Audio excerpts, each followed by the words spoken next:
Seydil Hadj Malick wa yow ne xewoon na diggam ak Seydil Hadj Malick wa yawman kaana fi Rufisque nee na benn bis la woon ci Rufisque wa yawman kaana fi Rufisque nee na am na benn bis ci Rufisque itam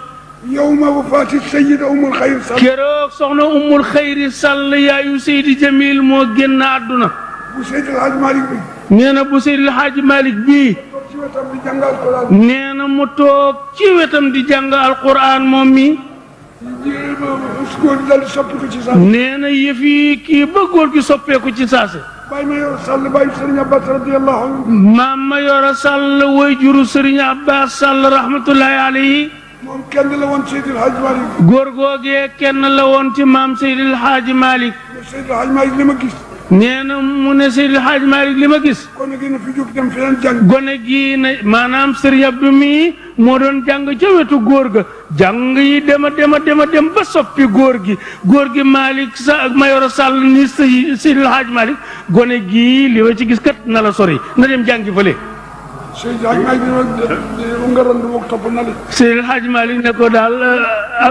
Abdou randal tuuti nee na nag fii mu tëdd moo ko wax loolu bii nag soxna Ummul Xayri dafa génn ci jàkka nee na bii nag soxna Ummul Xayri dafa génn àdduna ca jàkka këri kaw la xewoon jóge Dakar ñëw Tëngéej boobu sama baay Ilimaan Sakho radiyallahu anhu nga fa booba baay Ilimaan Sakho radiyallahu anhu ma nga Tëngéej ak benn ca magi Tëngéej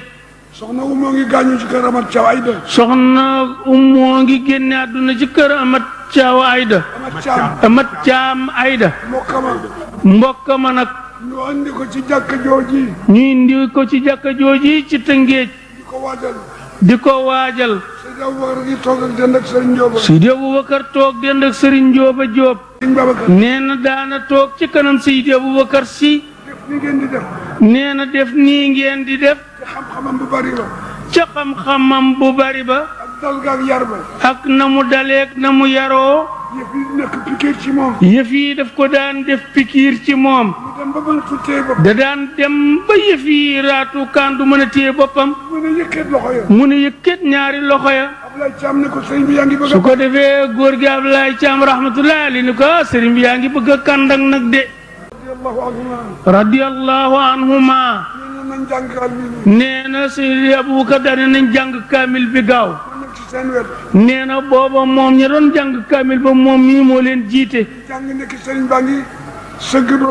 nee na di jàng nag njàng mi dem dayoo ba ndekk sëñ Babacar Si fi mu sëgg rongañ yaa ngi putti putti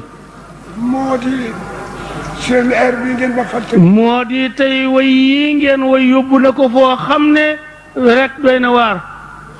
waaye wóor na ma ne yonent bi kontaan na nee na moom day xamu yi dara waaye wóor na ko ne yonent bi sallallahu alayhi wa sallam kontaan na tey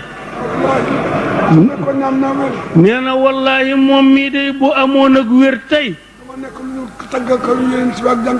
nee na kon tey métiem lu mu koy def mooy day tëgg yonent bi fu mu tolloog di jàngal Qur'an rek